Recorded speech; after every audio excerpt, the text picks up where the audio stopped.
Hallo und herzlich willkommen auf Epic. Heute bei uns das Holosun 507C X2.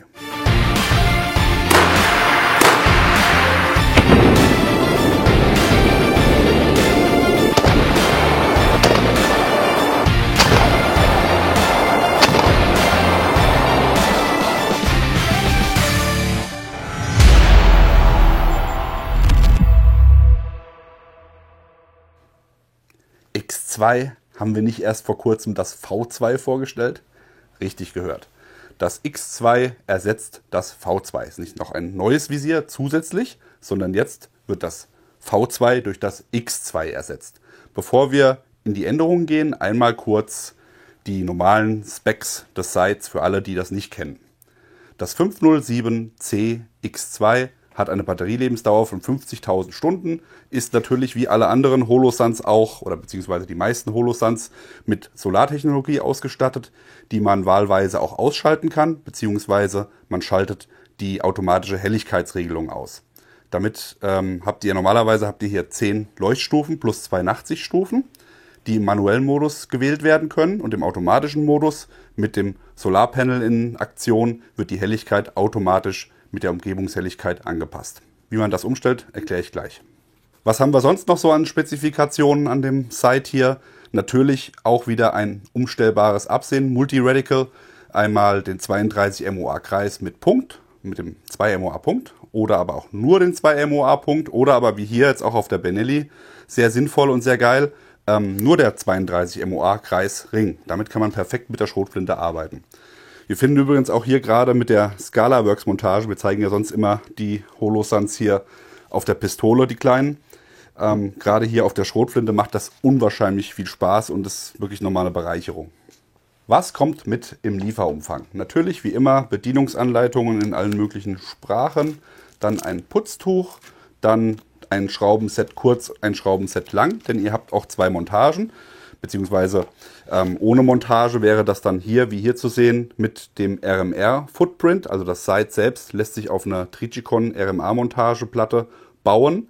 Dann braucht man natürlich die kurzen Schrauben. Hier sitzt jetzt auf einer Scalaworks-Montage, die direkt auf der Benelli verschraubt ist. Oder aber ihr habt eine Picatinny-Montage, wie hier zu sehen, an der MP7. Die ist dann natürlich nochmal optional dabei und dafür braucht ihr dann auch die längeren Schrauben. Und dann könnt ihr dann auch auf so einem Waffensystem oder auch auf der AR-15, wenn ihr das machen wollt, ein kleines Sight verbauen. Das Holosun 507CX2 funktioniert auch wie die Version vorher, das V2 mit einer 1632 Batterie. Dazu habt ihr auf der rechten Seite des Gehäuses hier ein wasserdichtes Batteriefach, das mit dem entsprechenden Werkzeug, was auch mitgeliefert ist, dieses hier, wird das geöffnet, hole ich die Schublade raus, setze die 1632 Batterie rein und fertig. Die V1-Version oder die Originalversion des 507s hat nämlich noch mit der 2032 Batterie gearbeitet, jetzt haben wir eine kleinere. Kommen wir aber zu den Änderungen. Zuerst mal kosmetischer Natur. Von der Gehäuseform und Größe ist alles gleich geblieben im Vergleich zur V2, also genau gleich groß, selbe Dimensionen, alles identisch, aber die Knöpfe haben sich mal wieder geändert. Während ihr bei der Version 1 kleine Knöpfe hattet, zu kleine, wie die Kunden bemängelt haben, hat man dann gesagt, okay, wir machen größere Knöpfe. Die hat man dann in der Version V2 herausgebracht. Das wäre dann diese Variante. Hier waren die Knöpfe übereinander angebracht, riesengroß und hier auch schon am Gehäuse Oberrand zu sehen. Ja? Das hat dann auch wiederum die Kunden gestört und Holosun reagiert immer sofort, wenn die Kunden irgendwo mit einem Problem haben, und hat dann nachgelegt und damit hier die Version X2 rausgebracht. Hier habt ihr wieder kleinere Knöpfe als bei der V2, aber größer als bei der V1. Ich halte die mal hier einmal nebeneinander, da könnt ihr das gut sehen. Hier sind sie kleiner, da sind sie etwas größer. Und auch wieder horizontal. Das mit der horizontalen Orientierung der Knöpfe hat folgenden Vorteil. Wenn ich hier oben natürlich nochmal Knöpfe habe, bin ich natürlich auch ein bisschen exponierter. Wenn ich irgendwo mit der Waffe anstoße, gerade im IPSC-Bereich, wenn ich da die Hindernisse habe und da irgendwo da dran dengel, da dengel ich eher hier oben an den Gehäuserand, als wirklich hier, ich sag mal in der Montagehöhe. Ja? Deswegen ist das natürlich nochmal eine viel bessere Positionierung der Knöpfe als bei der V2-Version.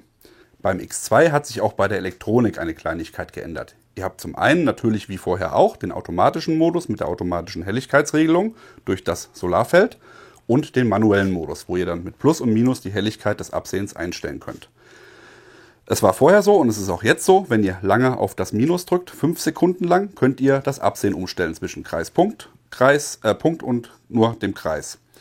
Jetzt ist es noch so, dass dazugekommen ist, dass ihr einen Sperrmodus habt für den manuellen Modus.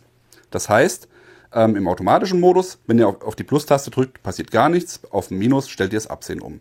Wenn ihr jetzt lange 5 Sekunden auf den Plus-Knopf drückt, dann wird das Gerät entsperrt und dann könnt ihr den manuellen Modus setzen. Das heißt, ihr stellt die Helligkeit ein, wie ihr es braucht und drückt dann wieder lange auf den Plus-Knopf, um das Gerät zu sperren. Jetzt, in dem Zustand ist es so, dass weder mit dem Plus noch mit dem Minus die Helligkeit regulierbar ist und dass man auch nicht mit langem Drücken auf das Minus das Absehen umstellen kann.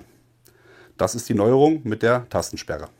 Jetzt ist es gesperrt, wie komme ich wieder raus? Ganz einfach, genauso wie ihr auch reingekommen seid. Nochmal lange für 5 Sekunden auf das Plus drücken und schon seid ihr wieder im entsperrten Modus.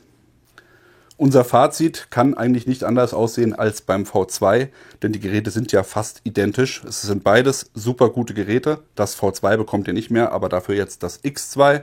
Dementsprechend auch hier wieder von unserer Seite eine klare Empfehlung. Ihr bekommt das Holosun 507 CX2 überall dort, wo man Holosun-Produkte kaufen kann. Der Link zum Hersteller ist unten eingeblendet. Nutzt ihr selber ein Holosun auf der Pistole, auf der Schrotflinte, auf der MP7 oder auf der AR-15, dann lasst es uns wissen, schreibt es in die Kommentare. Ansonsten, wie immer an dieser Stelle, Lack und dann sind wir raus und sehen uns beim nächsten Mal. Bis dann, macht's gut. Bye, bye.